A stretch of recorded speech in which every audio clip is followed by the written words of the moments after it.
ខ្ញុំឈ្មោះទឹករមនីមកពី Old Business ខ្ញុំមាន apartment ជួលហើយខ្ញុំបានមកសិក្សានៅវគ្គបណ្ដុះបណ្ដាលនៅ Century 21 University ខ្ញុំបានទទួលនៅបទពិសោធន៍ថ្មីៗនិងមេរៀនថ្មីៗដែលអ្នកគ្រូបានបង្រៀនខ្ញុំហើយនឹងបានស្គាល់មិត្តភ័ក្តិដែលគេមានជំនាញដែលគេចង់ចេះអំពីខាងផ្នែកអចលនទ្រព្យនឹងគឺមានអត្ថប្រយោជន៍ល្អមែនទែនសម្រាប់ខ្ញុំហើយខ្ញុំបានទទួលនៅ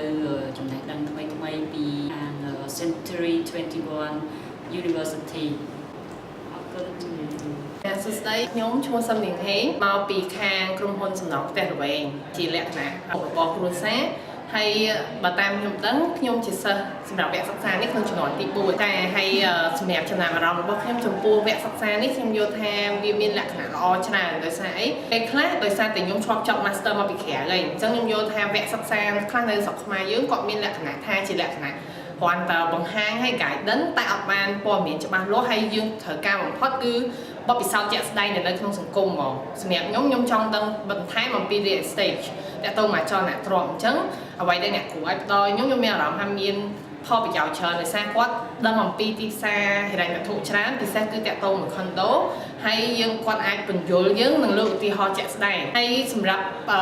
ការអនុវត្តផ្ទាល់តែម្ដងយើងឃើញថាលំហាត់ក្នុងភៅវាច្រើនប៉ុន្តែអ្នកធ្វើអត់យើងអត់ដឹងទេប៉ុន្តែខាងក្រុម Century 21ក៏បានដាក់សម្ពាធឲ្យយើងត្រូវធ្វើហើយការអនុវត្តជាក់ស្ដែងយើងដឹងថាយើងបានបទពិសោធន៍ពីលើនឹងអីខ្លះអញ្ចឹងវាពិតជាមានប្រយោជន៍សម្រាប់ខ្ញុំហើយខ្ញុំគិតថាការដែលខ្ញុំបានចូលមកក្នុងក្រុមនេះយើងអាចស្គាល់មនុស្សថ្មីច្រើនជាលក្ខណៈ networking យើងដឹងអំពីតម្លៃនៃការដែលយើងស្គាល់គ្នាច្រើនហើយយើងក៏អាចសិក្សាពីអចលនទ្រព្យហើយក៏បានស្គាល់មនុស្សថ្មីច្រើនអញ្ចឹងខ្ញុំមានការរីករាយដែលបានចូលនៅក្នុងក្រុម Century 21ចំនួនទី4នេះចា៎សូមអរគុណសួស្តីខ្ញុំឈ្មោះពិសីខ្ញុំជាភ្នាក់ងារឯករាជ្យក្នុងការរកការសុំច្បាប់សាងសង់ហើយខ្ញុំចូលមកវគ្គនេះ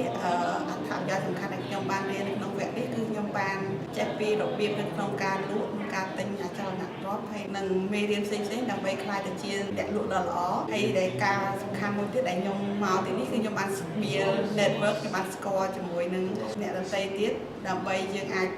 ចាប់ដៃគូគ្នាដើម្បីយើងគិតពីគំនិតថ្មីដើម្បីយើងរកវិធីនៅក្នុងការបង្កើត business ថ្មីថែមទៀតចា៎ជំរាបសួរជាដំបូងនេះខ្ញុំសូមណែនាំឈ្មោះខ្លួនឯងនេះខ្ញុំឈ្មោះហេងច័ន្ទឌីបូរ៉ាជាអាជីវករម្នាក់ខ្ញុំមានសេចក្តីរំភើបហើយនឹងសប្បាយដែលខ្ញុំបានចូលរួមវគ្គ training នេះរបស់ក្រុមហ៊ុន Century 21ដែលបានឲ្យខ្ញុំដឹងហើយនឹងយល់កាន់ច្បាស់បន្ថែមទៀតពីសេវាកម្មការលក់ជួលហើយនឹងការវិតម្លៃហើយបន្ទាប់ពីនេះខ្ញុំរៀនចប់ហ្នឹងនេះខ្ញុំនឹងយកបទពិសោធន៍ដែលអ្នកគ្រូបានបង្រៀនផ្ទាល់ហ្នឹងគឺយកទៅអនុវត្តខ្លួនឯងខ្ញុំឈ្មោះជួនសុគន្ធីនាងខ្ញុំមាន apartment ឈ្មោះ Golden Star នាងខ្ញុំបានចូលរួមវគ្គបណ្ដុះបណ្ដាលនៃសាកលវិទ្យាល័យ Century 21នេះនាងខ្ញុំមានចំណាប់អារម្មណ៍ឃើញថាធ្វើឲ្យនាងខ្ញុំបានជួបមិត្តភ័ក្តិថ្មីដែលអាចចែករំលែកនៅបទពិសោធន៍ផ្ទាល់ខ្លួនរបស់ពួកយើងទាំងអស់គ្នានឹងដែលអាចធ្វើឲ្យពួកយើងនឹងមានអត្ថប្រយោជន៍ទៅថ្ងៃមុខដូចថាអាចចាប់ដៃជាមួយគ្នារស់ស៊ីឬក៏ធ្វើអាជីវកម្មអីបានទៅថ្ងៃមុខចាអរគុណចាសំណួរមកអាចជួយណែនាំខ្លួនតើបងឈ្មោះអីគេដែរចាខ្ញុំឈ្មោះប្រាក់សវណ្ណពេជ្រជាទូទៅគេហៅថាបញ្ញាចាជាឈ្មោះហៅក្រៅរបស់ខ្ញុំចាអញ្ចឹងបងជួយមកអញ្ជើញមកពីខាងស្ថាប័នណាដែរបងខ្ញុំមកពីខាង Manulife ចាអញ្ចឹងសម្រាប់សំណួរបន្ទាប់នេះគឺខ្ញុំចង់សួរបងទៅលើ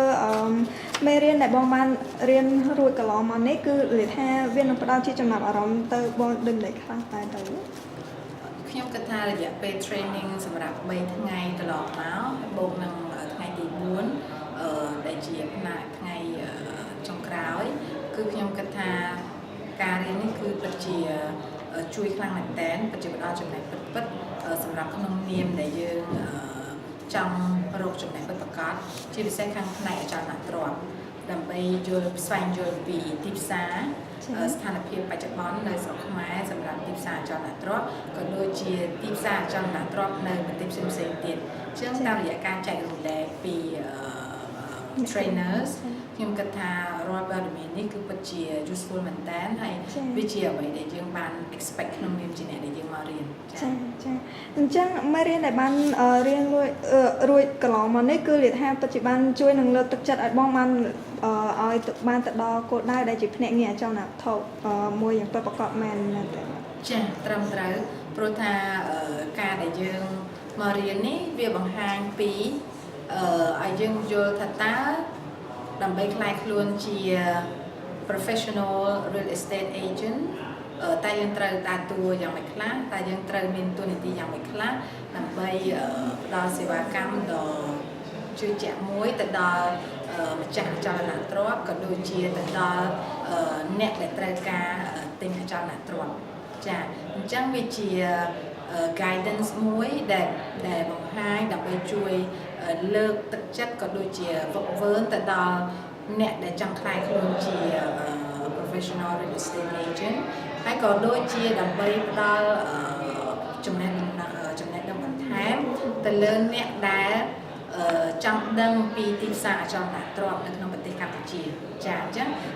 ការដែលយើងរៀននេះតាមរយៈការសិក្សា4ថ្ងៃនេះខ្ញុំគិតថាមិនត្រឹមតែបើសិនជាយើងចង់សម្រេចចិត្តខ្លួនធ្វើជា professional real estate agent ទេប៉ុន្តែក៏វាដើម្បីជាប្រយោជន៍មួយសម្រាប់ការអភិវឌ្ឍខ្លួនយើងបន្ថែមដើម្បីឲ្យយើងបង្កើនចំណេះដើម្បីដឹងពីការអាប់ដេតនៃទីផ្សារបច្ចុប្បន្នផ្នែកអចលនទ្រព្យអញ្ចឹងអ្នកដែលរៀននៅទីនេះគាត់អាចយកព័ត៌មានដែលគាត់រៀនបានវគ្គសិក្សាដែលគាត់រៀនបានទៅ apply នៅក្នុងស្ថានភាពបច្ចុប្បន្នរបស់គាត់ហើយគាត់អាចជ្រើសផ្លូវថាតើគាត់ចង់ខ្លាយជា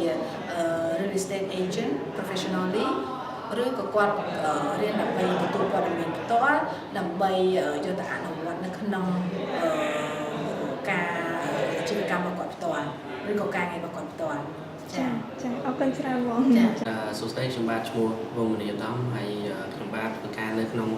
ក្រុមហ៊ុនអចលនទ្រព្យលក្ខណៈពិភពលោកមួយ Century 21 Region Realty ហើយ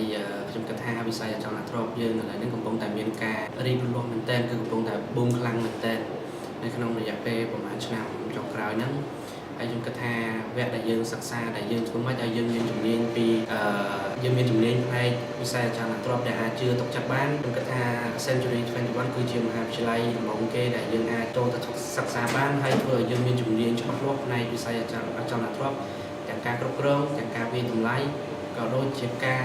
ដាក់លក់និងការផ្សព្វផ្សាយអចលនទ្រព្យហើយខ្ញុំសង្ឃឹមថារាល់បងប្អូនដែលបានសិក្សាឬមួយក៏បេក្ខជនដែលបានសិក្សាបញ្ចប់វគ្គនៅសាកលវិទ្យាល័យ Century 21 Cambodia នេះខ្ញុំគិតថាពិតជាអាចយកទៅប្រើការបានហើយឲ្យមានប្រសិទ្ធភាពលើសពីអ្វីដែលរំពឹងទុកសូមអរគុណជំរាបសួរខ្ញុំបាទឈ្មោះបាទរៀនជាអាជីវករបានមានភាពរីករាយសប្បាយចិត្តដែលបានមក training វគ្គអចលនទ្រព្យនៅ Century 21 ហើយបន្ទាប់ពីបញ្ចប់វគ្គសិក្សានេះគាត់ជួយឲ្យខ្ញុំបាទបានយល់ដឹងពីផ្នែកអចលនទ្រព្យនេះរឹតតែប្រសើរជាងមុនហើយជាចុងក្រោយខ្ញុំនឹងណែនាំមិត្តភ័ក្តិបងប្អូនដែលចង់ស្វែងយល់ពីអចលនទ្រព្យនេះមកសិក្សានៅ Century 21 ដូចរូបខ្ញុំបាទដែរសូមអរគុណOkay, my name is Supat. Actually, I'm from Sia Group, and so I'm currently advisor to TIC, Target Investment Corporation, Cambodia. Actually, my area is on investment and real estate business, and as well as agriculture. And today, actually, I'm trying with training about real estate business. Actually, it's very important in Cambodia at the moment that make people can earn more money and as well to develop our country with the real estate. So my interest in here today, actually Century 21 can help Cambodian people, especially the candidate to come here to gain more experience on the real estate business and as well they can develop in Cambodia country. Thank you. ខ្ញុំឈ្មោះសុកជាមួយថ្ងៃខ្ញុំគឺជាសាស្ត្រាចារ្យនៅសាលា FTMS ផ្នែកបង្រៀនគណនេយ្យខ្ញុំបានទើបតែបញ្ចប់វគ្គសិក្សានៅសាលា Century 21 University ផ្នែកអចលនទ្រព្យចំពោះភ្នាក់ងារអចលនទ្រព្យជំនាញបែបមានវិជ្ជាជីវៈចំពោះវគ្គនេះខ្ញុំមានចំណាប់អារម្មណ៍ថាវាផ្ដល់ផលប្រយោជន៍ឲ្យយើងយល់អំពីការលក់ការជួលនិងការទិញអចលនទ្រព្យហើយធ្វើខ្លួនទៅជាភ្នាក់ងារដែលមានវិជ្ជាជីវៈខ្ពស់ក្នុងការផ្ដល់ទីប្រឹក្សាទៅដល់អតិថិជនរបស់ខ្លួនហើយនៅក្នុងវគ្គនេះផងដែរយើងមានយុទ្ធសាស្ត្រក្នុងការលក់ការ develop business របស់ខ្លួនរបៀបតាក់ទងអតិថិជនរបៀ របៀបទេទូរស័ព្ទនិងការធ្វើ marketing ផ្សេងៗហើយសំខាន់ជាងគេទៅទៀតគឺការដល់ឲ្យនិងការទទួលយកនៅកងត្រាเพิ่มសំខាន់ក្នុងការធ្វើការទិញលក់អចលនទ្រព្យផ្សេងមួយទៀតខ្ញុំបានស្គាល់ជាមួយនឹងអ្នកដែលមានចំណាប់អារម្មណ៍ដូចគ្នាខាងវិស័យអ្នកអចលនទ្រព្យជាច្រើនដែលក្នុងនោះមានអ្នកវិនិយោគអចលនទ្រព្យផ្ទាល់ខ្លួនក៏ដូចជាអ្នកដែលធ្វើការនៅក្នុងវិស័យអចលនទ្រព្យផងដែរសូមអរគុណ សូមជម្រាបសួរបាទខ្ញុំបាទឈ្មោះសឿសុវណ្ណមកពី Century 21 រតនាការ Realty ខ្ញុំបាទបានមកចូលរួមការសិក្សានៅក្នុង Century 21 University នេះគឺខ្ញុំបានទទួលនៅចំណេះដឹងផ្នែកអចលនវត្ថុបាទយ៉ាងពិតប្រាកដហើយនឹងមានជំនាញឯកទេសផ្នែកប្រឹក្សាយោបល់តាក់ទងជាមួយនឹងអចលនវត្ថុបាទហើយវាបានធ្វើឲ្យខ្ញុំប្រែក្លាយខ្លួនទៅជាអ្នកប្រឹក្សាដ៏ពូកែសម្រាប់ការជួយបាទទៅដល់អ្នកលក់និងអ្នកទិញឲ្យបាទទទួលបាននៅផលប្រយោជន៍ហើយពិសេសជាងនេះទៅទៀតនោះគឺខ្ញុំនឹងមានភាពរឹងមាំនៅក្នុងការទទួលបាននៅបទពិសោធន៍និងចំណេះជំនាញផ្នែកអចលនវត្ថុនេះបាទជាចុងក្រោយខ្ញុំបាទសូមអរគុណទៅដល់ Century 21 University ដែលបានផ្ដល់ការបណ្ដុះបណ្ដាលដល់ខ្ញុំបាទសូមអរគុណ ឈ្មោះសម្បត្តិខ្ញុំមកពីក្រសួងមហាផ្ទៃហើយខ្ញុំយល់ថាវគ្គបណ្ដុះបណ្ដាលរៀបចំឡើងដោយ Trainee 21 University នេះមានសារៈសំខាន់មែនទែនដោយសារថាខ្ញុំមានឱកាសបានជួបមិត្តភ័ក្តិទាំងអស់ដែលគាត់មានគោលបំណងហើយនឹង passion ដូចគ្នាគាត់ហើយយើងបានជាបទពិសោធន៍ឲ្យគ្នាទៅវិញទៅមក សួស្តីខ្ញុំបានឈ្មោះសាំថលមកពីក្រសួងរៀបចំដែនដីនគររូបនីយកម្មនិងសំណងថ្ងៃនេះខ្ញុំមានឱកាសបានចូលរួមវគ្គបណ្ដុះបណ្ដាលស្ដីពីការណែនាំពីអចលនទ្រព្យជាពិសេសទាក់ទងទៅនឹងទីផ្សារហើយនឹងទាក់ទងនឹងទីផ្សារការវិតម្លៃអចលនទ្រព្យជាជំហានដំបូងនៅក្នុងវគ្គបណ្ដុះបណ្ដាលនេះខ្ញុំសង្កេតឃើញថាគឺជាមូលដ្ឋានមួយដែលយើងចាប់ដើមចង់ខ្លាយខ្លួនជាអ្នកធ្វើ real estate agent ចឹងបានថាគេបានផ្ដល់នៅព័ត៌មានសំខាន់ៗទាក់ទងនឹងទីផ្សារការវិតម្លៃចលនាទ្រព្យដែលយើងធ្វើការប្រៀបធៀបហើយទន្ទឹមនឹងដែរវគ្គនេះមិនសម្រាប់ខ្ញុំមិនមែនត្រឹមតែរៀនឲ្យបានចំណេះដឹងទេខ្ញុំបានបង្កើតជា network រៀនសូត្រជាមួយអ្នកមានបទពិសោធន៍ផ្សេងៗគ្នាយល់គឺជាចម្រុះគ្នាទាំងអស់ដែលមានជំនាញផ្សេងៗគ្នាដែលយើងអាចធ្វើការផ្សាយតាក់ទងហើយនឹងរៀនសូត្រពីគ្នាទៅវិញទៅមកចំណុចមួយដែលសំខាន់ដែលខ្ញុំចង់ជំរុញឲ្យអ្នកដទៃទៀតដែលគាត់ចង់មានបំណងចង់ខ្លាយទៅជាអ្នក real estate agent ទៅថ្ងៃអនាគតនោះគឺយើងអាចមករៀនបែបនេះដើម្បីជាវគ្គមួយបន្តហើយក៏យើងអាចចូលរៀនវគ្គបន្តផ្សេងៗទៀតដែលជាវគ្គ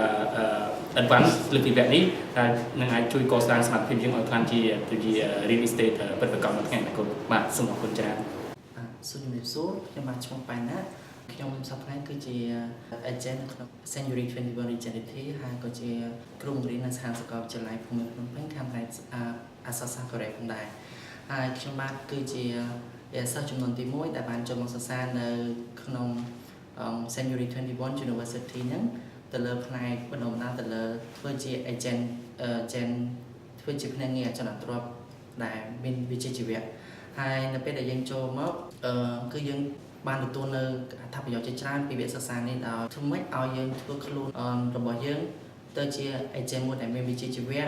យកពីតម្រូវការរបស់អតិថិជនស្វែងរកនៅផលលំបាករបស់អតិថិជននៅពេលដែលគាត់លក់អចលនទ្រព្យមួយមិនដាច់យើងសិក្សាទៅលើមូលហេតុអ្វីដែលអាចធ្វើឲ្យអចលនទ្រព្យមួយលក់បានឆាប់រហ័សទាំងមានទាំងទទួលបានទាំងអត្ថប្រយោជន៍ពីអ្នកលក់និងអ្នកទិញផងដែរហើយអ្វីដែលសំខាន់ជាងនោះទៀតនៅពេលដែលក្នុងថ្នាក់នេះយើងមិនមែនតែរៀនតែទ្រឹស្ដីទេគឺយើងទទួលបាននៅការចុះអនុវត្តជារៀលទៅលើលំហាត់ដែលលោកអ្នកគ្រូដាក់ឲ្យដែលយើងធ្វើការចុះ research ទៅលើ condo ក៏ដូចជា apartment នៅក្នុងទីក្រុងភ្នំពេញយើងទទួលបាននៅចំណេះដឹងក្នុងផ្នែកវេតម្លៃទៅលើអចលនទ្រព្យពីមួយទៅមួយយើងទទួលបានចំណេះដឹងទាំងអស់នោះផងដែរហើយយើងបង្កើតអ្វីដែលសំខាន់នេះគឺយើងបង្កើតនៅមិត្តភ័ក្តិថ្មីៗបណ្ដាញថ្មីៗនៅក្នុងថ្នាក់រៀនបានជាច្រើនផងដែរបាទនេះគឺជាអ្វីដែលខ្ញុំទទួលបាននៅក្នុងវគ្គ Trainee នេះហើយខ្ញុំក៏មានជា advice មួយទៅដល់អ្នកដែលគាត់ចង់ក្លាយទៅជា agent professional សូមឲ្យមកទទួលការនៅបណ្ដុះបណ្ដាលនៅខាងផ្នែក Century 21 University នោះអ្នកនឹងអាចធ្វើខ្លួនឯងទៅជាអ្នក professional បានដោយងាយស្រួលផងដែរបាទសូមអរគុណ រៀបសួរខ្ញុំបាទឈ្មោះណារ៉ាជានិស្សិតដែលទំរៀនចប់នៅមហាវិទ្យាល័យបញ្ញាសាស្ត្រខ្ញុំបាទមានចំណាប់អារម្មណ៍ថ្នាក់ Real Estate Agent នេះព្រោះខ្ញុំសង្កេតឃើញថាក្នុងពេញយើងនេះកំពុងតែមានការកើនឡើងនៃមនុស្សដែលតម្រូវការនៃការលក់និងទិញនេះគឺវាចាប់ផ្ដើមកើនឡើងខ្លាំងមែនទែនហើយខ្ញុំបានចូលរៀនថ្នាក់ training នៅ Century 21 Cambodia នេះគឺវាមានផលប្រយោជន៍ដល់ខ្ញុំវិញគឺខ្ញុំបានមករៀនពីអ្វីដែលខ្ញុំមិនដែលបានដឹងពី real estate ហ្នឹងហើយគឺការចែករំលែកយ៉ាងលម្អិតពីអ្នកគ្រូហើយអ្វីដែលពិសេសជាងនេះទៀតគឺខ្ញុំបានជួបនៅបងដែលគាត់មានបទពិសោធន៍ខ្លះនៅក្នុងការលក់ដូរវិស័យអចលនទ្រព្យនេះប៉ុន្តែគាត់នៅខ្វះជំនាញដល់ professional មួយតែគាត់ត្រូវមករៀននៅកន្លែងនេះដែរនេះគឺជាកត្តាដែល motivate ខ្ញុំឲ្យចង់ប្រឡូកនៅក្នុងវិស័យ real estate កាន់តែខ្លាំងមកថ្ងៃនេះខ្ញុំពិតជាមានមោទនភាពមែនទែនដែលបាទក្រុមហ៊ុន Century 21 បានផ្ដល់ឱកាសឲ្យខ្ញុំបានធ្វើបទបង្ហាញស្ដីអំពីចំណាប់អារម្មណ៍របស់ខ្ញុំបាទមុននឹងខ្ញុំធ្វើចំណាប់អារម្មណ៍របស់ខ្ញុំបាទគឺខ្ញុំសូមធ្វើការណែនាំខ្លួនខ្ញុំជាមុនសិនខ្ញុំបាទឈ្មោះកឹមវិចិត្រជា Independent Agent របស់ក្រុមហ៊ុន Trainee ដែលមើលឃើញទីនេះស្រាប់ហើយខ្ញុំពិតជាមានចំណាប់អារម្មណ៍ដែលបានចូលរួមធ្វើការសិក្សានិងស្វែងយល់អំពីអចលនទ្រព្យរបស់ក្រុមហ៊ុន Century 21 ដែលជាក្រុមហ៊ុនធំសម្រាប់ថ្នាក់ពិភពលោកដែលប្រកបទៅដោយការបណ្ដុះបណ្ដាលយ៉ាងមានជំនាញប្រកបដោយការបណ្ដុះបណ្ដាលពុះពេញទៅដោយអាជីពផងដែរហើយជាពិសេសទៅទៀតគឺខ្ញុំពិតជាមានមោទនភាពនិងសេចក្តីសោមនស្សរីករាយដែលបានចូលរួមធ្វើការសិក្សាជាមួយសិក្ខាកាមដែលមកពីគ្រប់ខេត្តក្រុងនៅក្នុងរាជាណាចក្រកម្ពុជាហើយពួកគាត់ទាំងអស់សិតតែជាមនុស្សម្នាក់ដែលមាន sensitive person ដែលយល់ពីគ្នាទៅវិញទៅមកចេះជួយគ្នាសហការគ្នាអធ្យាស្រ័យគ្នាទៅវិញទៅមកទាំងការងារនៅក្នុងកន្លែងសិក្សាក៏ដូចជាការងារ field work ផ្សេងៗផងដែរចំណុចទី2ខ្ញុំមកសិក្សានៅទីនេះគឺខ្ញុំចង់ស្វែងយល់លម្អិតបន្ថែមទាក់ទិនទៅនឹងអចលនទ្រព្យនៅក្នុងរាជាណាចក្រកម្ពុជាក៏ដូចនៅក្រៅប្រទេសផងដែរពីព្រោះខ្ញុំមើលឃើញថាអចលនទ្រព្យនៅក្នុងប្រទេសកម្ពុជាយើងបច្ចុប្បន្នមានការកើនឡើងគួរឲ្យកត់សម្គាល់មូលហេតុអ្វីបានជាខ្ញុំមកធ្វើការសិក្សានៅទីនេះដែលខ្ញុំមើលឃើញថាវិស័យសេដ្ឋកិច្ចនិងនយោបាយរបស់កម្ពុជាជាពិសេសការចូលនៅសមាហរណកម្មអាស៊ានដែលធ្វើឲ្យប្រជាពលរដ្ឋខ្មែរយើងកាន់តែមានឱកាសក្នុងការប្រកួតប្រជែងនៅលើទីផ្សារនិងអាចរកប្រាក់ចំណូលបន្ថែមទៅនឹងជំនាញនីមួយៗទៅតាមការពេញចិត្តរបស់បុគ្គលម្នាក់ផងដែរហើយខ្ញុំសង្ឃឹមថាខ្ញុំនឹងអាចក្លាយខ្លួនទៅជា agent independent agent របស់ Century 21 ប្រកបដោយវិជ្ជាជីវៈហើយវាជាឱកាសដែលខ្ញុំអាចបញ្ចេញនៅសមត្ថភាពរបស់ខ្ញុំតាមរយៈការបណ្ដុះបណ្ដាលអំពីនាយិកាដែលមានលោកស្រីរាជនីហ្វុងដែលគាត់បានបណ្ដុះបណ្ដាលពុះពេញទៅដោយសមត្ថភាពខ្ពស់ហើយងាយយល់ហើយជាពិសេសទៅទៀតក៏សូមថ្លែងអំណរគុណដែលមានក្រុមហ៊ុនលំដាប់ពិភពលោកជាលក្ខណៈអចលនទ្រព្យដែលពីមុនមកមិនដែលមានទាល់តែសោះនៅក្នុងប្រជាជាតិកម្ពុជាហើយជាកិច្ចចុងក្រោយខ្ញុំសូមតាមទៅដល់ពុកម៉ែបងប្អូនទាំងអស់ជាពិសេសយុវជននិងយុវវ័យរបស់យើងដែលមានចំណាប់អារម្មណ៍ផ្នែកអចលនទ្រព្យអាចអញ្ជើញមកធ្វើការសិក្សានិងស្វែងយល់នៅស្ថាប័នមួយនេះដែលជាស្ថាប័នមួយដែលបណ្ដុះបណ្ដាលនៅជំនាញអចលនទ្រព្យយ៉ាងពិតប្រាកដមួយនៅក្នុងប្រជាជាតិកម្ពុជានិងនៅលើសកលលោកផងដែរបាទសូមអរគុណជំរាបសួរបាទខ្ញុំឈ្មោះកៅកៅសុវណ្ណរិទ្ធខ្ញុំមានចំណាប់អារម្មណ៍នៅវគ្គ training នេះវាបានផ្ដល់អត្ថប្រយោជន៍ឲ្យខ្ញុំនៅចំណេះដឹងលើវិស័យអចលនទ្រព្យដោយឃើញវិស័យអចលនទ្រព្យយើងមានរីកចម្រើនដោយសារតែប្រទេសកម្ពុជាយើងជិតចូលជាសមាហរណកម្មអាស៊ានដូច្នេះប្រជាពលរដ្ឋខ្មែរយើងមានអត្ថប្រយោជន៍ព្រមទាំងយុវជនចំនួនក្រោយរបស់យើងគួរតែស្វែងយល់ពីវិស័យអចលនទ្រព្យនេះពីព្រោះប្រទេសយើងគឺជាប្រទេសកំពុងអភិវឌ្ឍដូច្នេះជាឱកាសសម្រាប់ប្រជាពលរដ្ឋខ្មែរយើងទៅលើវិស័យអចលនទ្រព្យនេះសូមអរគុណជម្រាបលាជំរាបសួរខ្ញុំឈ្មោះករុណាសេងហួរខ្ញុំសូមអរគុណទៅ Mrs Grace Fong និង Mr Philip Fong ដែលបានជួយចែករំលែកនិងបង្រៀនខ្ញុំនៅមុខវិជ្ជាពីការទិញលក់និងប្រៀបធៀបអចលនទ្រព្យខ្ញុំបានរៀនជាច្រើនពីក្រុមហ៊ុន Century 21ហើយក៏ខ្ញុំសូម recommend ឲ្យអ្នកទាំងអស់គ្នាចំណាយពេលវេលាមករៀនដើម្បីបង្កើនការចេះដឹងពីការទិញលក់និងការប្រៀបធៀបអចលនទ្រព្យនៅក្នុងប្រទេសកម្ពុជាសូមអរគុណសូមខ្ញុំបាទឈ្មោះសុចិត្រជាមន្ត្រីរាជការនៅទីរាជការមែនដីនគរកម្មសំណង់និងសុយដីខេត្តបាត់ដំបងទូទីជាអនុធានការឯកសំណង់ខ្ញុំបាទ សប្បាយចិត្តណាស់ដែលបានចូលរួមវគ្គទី1នេះហើយខ្ញុំបានសប្បាយចិត្តដែលបានស្គាល់ Grace នីការដែលបានរៀននិងផ្សព្វផ្សាយបទពិសោធន៍ជូនខ្ញុំហើយនិងភេទអតីតទៀតដែលមានវត្តមាននៅក្នុងថ្នាក់បាទហើយវគ្គនេះបានឲ្យខ្ញុំយល់ដឹងយ៉ាងច្រើននៅផ្នែកអចលនវត្ថុដែលខ្ញុំពីមុនមកមិនបានចាប់អារម្មណ៍ពីរឿងនេះជាបញ្ចប់ខ្ញុំសូមថ្លែងអំណរគុណ University Century 21ដែលបានបើកវគ្គបណ្ដុះបណ្ដាលនេះដើម្បីឲ្យឱកាសដល់មនុស្សនៅក្នុងសង្គមអាចស្វែងរកថវិកានិងជីវភាពទៅមុខអរគុណជំរាបសួរបាទខ្ញុំបាទឈ្មោះអែលជាបាទហើយរាល់ថ្ងៃនេះគឺខ្ញុំមាន business ផ្ទាល់ខ្លួនរបស់ខ្ញុំគឺខ្ញុំធ្វើវិញហើយបាទអ្វីដែលជាគោលដៅរបស់ខ្ញុំនេះគឺខ្ញុំចូលចិត្តបោះគឺចូលចិត្តធ្វើ real estate បាទអញ្ចឹងអ្វីដែលខ្ញុំចង់ខ្ញុំមកទីនេះគឺខ្ញុំដើម្បីបង្កើនចំណេះដឹងរបស់ខ្ញុំហើយនឹងធ្វើ real estate ឲ្យចំគោលដៅហើយអ្វីដែលសំខាន់នោះគឺខ្ញុំបានមករៀននៅក្រុមហ៊ុន21 Century នេះគឺផ្ដល់ផលប្រយោជន៍ខ្ញុំទី1គឺយើងមានចំណេះដឹងក្នុងការធ្វើ real estate បានត្រឹមត្រូវហើយនឹងមានកេរ្តិ៍ឈ្មោះហើយនឹងមានសីលធម៌ឲ្យក្នុងការធ្វើ business បាទហើយចុងក្រោយនេះខ្ញុំសូមអរគុណដល់ក្រុមហ៊ុន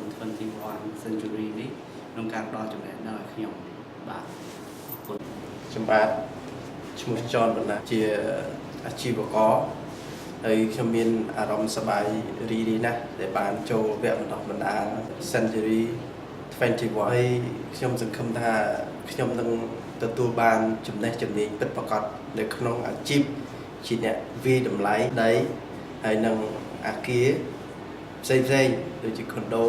ថែមនេះទៅទៀតខ្ញុំនឹងអាចក្លាយជាសហគ្រិនមួយដ៏រឹងមាំនៅផ្នែកអចលនទ្រព្យទៅមុខទៀតខ្ញុំនឹងពង្រីកខ្លួនខ្ញុំកាន់តែធំទូលំទូលាយនៅផ្នែកចំណេះដឹងខាងអចលនទ្រព្យនេះឲ្យក្លាយជាសហគ្រិនដ៏ប៉ិនប្រសប់បំផុតហើយជាចុងក្រោយខ្ញុំសូមអរគុណចំពោះថ្នាក់ដឹកនាំ Century 21ដែលបានបើកវគ្គបណ្ដុះបណ្ដាលដល់យើងខ្ញុំទាំងអស់គ្នាសូមអរគុណខ្ញុំបានឈ្មោះច្រើនណាស់មកពីក្រុមហ៊ុន Smart Mobile ខ្ញុំមានអារម្មណ៍ថាសប្បាយចិត្តណាស់ដែលខ្ញុំបានចូលរួមវគ្គបណ្ដុះបណ្ដាលស្ដីពីចលនាទ្រព្យដែលបានធ្វើការរៀបចំឡើងដោយក្រុមហ៊ុន Century 21ដែលបានបណ្ដុះបណ្ដាលឲ្យប្រជាពលរដ្ឋខ្មែរយើងគាត់បានចូលរួមនិងយល់ដឹងពីអត្ថប្រយោជន៍និងគុណតម្លៃក្នុងវគ្គនេះពិសេសគឺអចលនទ្រព្យណាមួយដោយសារប្រទេសកម្ពុជាយើងមានការរីកចម្រើនជាលំដាប់ពីមួយថ្ងៃទៅមួយថ្ងៃលើវិស័យនេះអញ្ចឹងខ្ញុំក៏សូមខ្ញុំមានសេចក្តីសោមនស្សរីករាយណាស់ដែលបានចូលរួមក្នុងវគ្គជាចំណាប់អារម្មណ៍ខ្ញុំចាប់អារម្មណ៍ថាបងប្អូនប្រជាពលរដ្ឋខ្មែរយើងគួរតែចូលរួមមកបានច្រើនជាពិសេសវគ្គបណ្ដុះបណ្ដាលស្ដីពីអចលនទ្រព្យនេះដែលធ្វើឲ្យគាត់ងាយស្រួលក្នុងការទិញលក់ឬក៏ជួលនិងងាយស្រួលក្នុងការស្វែងយល់ពីសេវាកម្មនានាដែលទាក់ទងនឹងវិស័យអចលនទ្រព្យនៅក្នុងប្រទេសកម្ពុជាសូមអរគុណជំរាបសួរខ្ញុំបានឈ្មោះជីវេហាខ្ញុំចាប់អារម្មណ៍លើការចូលរៀនវគ្គ real estate នេះហើយសម្លឹងមើលទៅទីផ្សារអចលនទ្រព្យtrongភូមិថ្ងៃមានការកើនឡើងគេមានការទាំងបងក្នុងក្រុមជាក្រុមជំនាញវគ្គនេះបានដឹងពីរបៀបធ្វើកិច្ចសន្យាទិញលក់ជួលហើយនឹងបើមានបងប្អូនចង់ចូលរៀនបន្តទៀតនឹងមានវគ្គនឹងបើកបន្តរហូតដើម្បីឲ្យផ្នែកនឹងមានការរីកលូតលាស់ឲ្យសមនឹងទីផ្សារដែលមានការវិវត្តទៅមុខរហូតហើយខ្ញុំសូមអរគុណសូមជម្រាបសួរខ្ញុំបាទឈ្មោះចិនសុកមេមកពីក្រុមហ៊ុន MLTT Marine ខ្ញុំមានសេចក្តីសោមនស្សរីករាយដែលបានមកចូលរួម training នៅក្នុង Century 21 University ហើយខ្ញុំយល់ថាចាប់តាំងពីខ្ញុំបានមក training ជាមួយនឹងគ្រូចំណេះដឹងដែលខ្វះខាតរបស់ខ្ញុំពីមុនមកមានបំពេញបានយ៉ាងល្អហើយខ្ញុំសង្ឃឹមជឿជាក់ថាចាប់តាំងពីថ្ងៃដែលខ្ញុំ training ជាមួយនឹងគ្រូទៅខ្ញុំនឹងយកបទពិសោធន៍ល្អៗជាមួយនឹងគ្រូនិងមិត្តភ័ក្តិរួមក្រុមទាំងអស់គ្នាទៅបម្រើលើវិស័យអចលនទ្រព្យឲ្យចំគោលដៅនិងមានប្រសិទ្ធភាពអរគុណជំរាបសួរខ្ញុំបាទឈ្មោះជួនចម្រុងខ្ញុំគឺជា Independent Business Consultant នៅក្រុមហ៊ុន SLL Investment តាក់ទងជាមួយនឹងខាង Invest លើ Goal ហើយនឹងប្រេងជាមួយនឹងហុងកុងនិងម៉ាឡេខ្ញុំមានចំណាប់អារម្មណ៍ខ្លាំងមែនទែនចំពោះការចូលរួម training នៅ Century 21 Cambodia ពេលដែលបានចូលរួមក្នុង training នេះខ្ញុំមានអារម្មណ៍ថា web training នេះគឺលយមែនទែនដែលធ្វើឲ្យខ្ញុំបង្កើននូវចំណេះដឹងផ្នែក real estate ហើយនឹង be professional ហើយខ្ញុំមានតែប៉ុណ្្នឹងទេហើយអរគុណច្រើនខ្ញុំចង់និយាយពីចុងក្រោយថា we are Century 21 family អរគុណ សួស្តីអ្នកទាំងអស់គ្នាខ្ញុំឈ្មោះប៊ុនរតខ្ញុំសប្តាហ៍ថ្ងៃជាសិស្សទទួលទៅបន្តការសិក្សានៅសាកលវិទ្យាល័យភូមិន្ទនីតិសាស្ត្រនិងវិទ្យាសាស្ត្រសេដ្ឋកិច្ចសម្រាប់ចំណាប់អារម្មណ៍របស់ខ្ញុំទាក់ទងជាមួយនឹងវគ្គសិក្សានេះគឺខ្ញុំយល់ថាវគ្គសិក្សានេះគឺល្អមានប្រយោជន៍សម្រាប់យុវជនដូចជាខ្ញុំដែលទើបតែបញ្ចប់ការសិក្សាថ្មីៗហើយប្រយោជន៍ដែលសំខាន់នោះគឺទី1នៅក្នុងវគ្គនេះផ្ទាល់គឺមានមិត្តរួមថ្នាក់ដែលគាត់មកពីស្ថាប័នផ្សេងគ្នាអ្នកខ្លះគាត់ជាអ្នករស់ស៊ីអ្នកខ្លះគាត់ជាបុគ្គលិករដ្ឋាភិបាលអ្នកខ្លះគាត់ខាងវិស័យឯកជនអញ្ចឹងសម្រាប់ដែលខ្ញុំបានរៀនជុំជាមួយពួកគាត់ហ្នឹងគឺខ្ញុំបានរៀនសូត្រយ៉ាងច្រើនពីបទពិសោធន៍របស់ពួកគាត់ពីការចាប់ផ្ដើមពី commitment ពីការតស៊ូប្រឹងប្រែងរហូតដល់គាត់មានអាជីវកម្មបន្តខ្លួនរបស់ពួកគាត់ហើយជោគជ័យដល់សពហើយនឹងអត្ថប្រយោជន៍ទី2ដែលខ្ញុំគិតថាវាល្អសម្រាប់ខ្ញុំដែរនេះគឺនៅពេលដែលបញ្ចប់ការសិក្សាវគ្គនេះគឺខ្ញុំបានយល់ដឹងខ្លះៗតាក់ទងមិនបានច្រើនប៉ុណ្ណាប៉ុន្តែយ៉ាងហោចណាស់ខ្ញុំបានយល់អំពីការរកស៊ីឬក៏ការធ្វើជំនួយនៅក្នុងវិស័យអចលនទ្រព្យនេះហើយនឹងទី3ជាអត្ថប្រយោជន៍មួយសំខាន់ដែរគឺនៅពេលបញ្ចប់ការសិក្សានេះគឺខ្ញុំទទួលបាននៅវិញ្ញាបនបត្រដែលបញ្ជាក់ថាខ្ញុំបានបញ្ចប់ការសិក្សានេះដោយពេញលេញជំរាបសួរខ្ញុំបាទឈ្មោះស៊ីមហ៊ុយសប្តាហ៍ថ្ងៃខ្ញុំបង្កអាជីវកម្មជាអ្នកលក់ទូរស័ព្ទខ្ញុំមានហាងមួយឈ្មោះ IG នៅខ្សែឋាននៅមុខវិទ្យាល័យទូរភូមិខ្ញុំមានគំនិតមួយចង់បណ្ដុះបណ្ដាលអាជីវកម្មខ្ញុំឲ្យវាមានភាពធំធេងយ៉ាងទៀតទៅហើយក៏ខ្ញុំចង់ឲ្យវាមានភាពរីកចម្រើនខាងនិយាយរួមចង់កសាងភាពមានបានអញ្ចឹងខ្ញុំក៏ចាប់អារម្មណ៍លើវិស័យអចលនទ្រព្យនោះនៅក្នុងស្រុកខ្មែរវាទៅតែចាប់ដើមផុសផុលឡើងវិញហើយខ្ញុំក៏ស្រឡងមើលឃើញទៅមាន Century 21 Cambodia ហ្នឹងដែលមានអ្នកបណ្ដុះបណ្ដាលផ្នែកអាជីពចឹងហើយខ្ញុំក៏មកចូលរួមក្នុងវគ្គ training ហ្នឹងថាប្រយោជន៍ខ្ញុំទទួលបានគឺច្រើនណាស់ខ្ញុំអាចស្គាល់តំណែងម្ដង build relationship ជាមួយមិត្តភ័ក្តិទាំងអស់ហ្នឹងគឺគាត់សិតតែមានចំណងចំណូលចិត្តដូចគ្នានិងមានចិត្តចង់ចេះចង់ដឹងពីអចលនទ្រព្យហើយអ្នកខ្លះគាត់មានបទពិសោធន៍ស្រាប់ហើយចឹងយើងមកដល់កន្លែងហ្នឹងយើងអាច share ជាមួយគ្នាបានហើយមួយទៀតគឺការ training ហ្នឹងគឺមានភាពហ្មត់ចត់មានការប្រឡងឲ្យត្រឹមត្រូវអាចធ្វើតេស្តពីយើងប្រឡងចប់បានសញ្ញាបត្រពិតប្រាកដបាទសូមអរគុណ ជំរាបសួរខ្ញុំបានឈ្មោះអានវិស័យហើយខ្ញុំគឺជាបុគ្គលិកនៅក្នុងក្រុមហ៊ុនឯកជនឈ្មោះ Asian Construction Corporation ខាងផ្នែកវិស្វករចំពោះខ្ញុំក្រោយពីបានឆ្លងកាត់វគ្គបណ្ដុះបណ្ដាលជាភ្នាក់ងារអាជីពផ្នែកអចលនទ្រព្យដោយដឹកនាំបង្រៀនដោយក្រុមហ៊ុន Century 21 University ខ្ញុំគិតថាវគ្គបណ្ដុះបណ្ដាលនេះផ្ដល់ឲ្យខ្ញុំនៅចំណេះដឹងដ៏ល្អពីព្រោះពីមុនមកខ្ញុំមិនដែលបានធ្លាប់ឆ្លងកាត់នៅវគ្គបណ្ដុះបណ្ដាលណាដែលគាត់ផ្ដល់ឲ្យនៅចំណេះដឹងផ្នែកអចលនទ្រព្យជាលក្ខណៈអាជីពបែបនេះទេហើយចំពោះខ្ញុំវគ្គបណ្ដុះបណ្ដាលនេះមិនត្រឹមតែផ្ដល់ខ្ញុំនៅចំណេះដឹងជាអាជីពផ្នែកអចលនទ្រព្យប៉ុន្តែខ្ញុំបានទាំងមានមិត្តភ័ក្តិជាអ្នកដែលគាត់មានចំណេះដឹងបទពិសោធន៍ហើយជាអ្នកដែលស្រឡាញ់ក្នុងវិស័យអចលនទ្រព្យដូចគ្នាខ្ញុំគិតថាវាជា network មួយសំខាន់សម្រាប់ខ្ញុំដែលខ្ញុំអាចចំណេញបានហើយនឹងប្រើប្រាស់នៅក្នុងអាជីពរបស់ខ្ញុំនៅថ្ងៃអនាគតសូមអរគុណ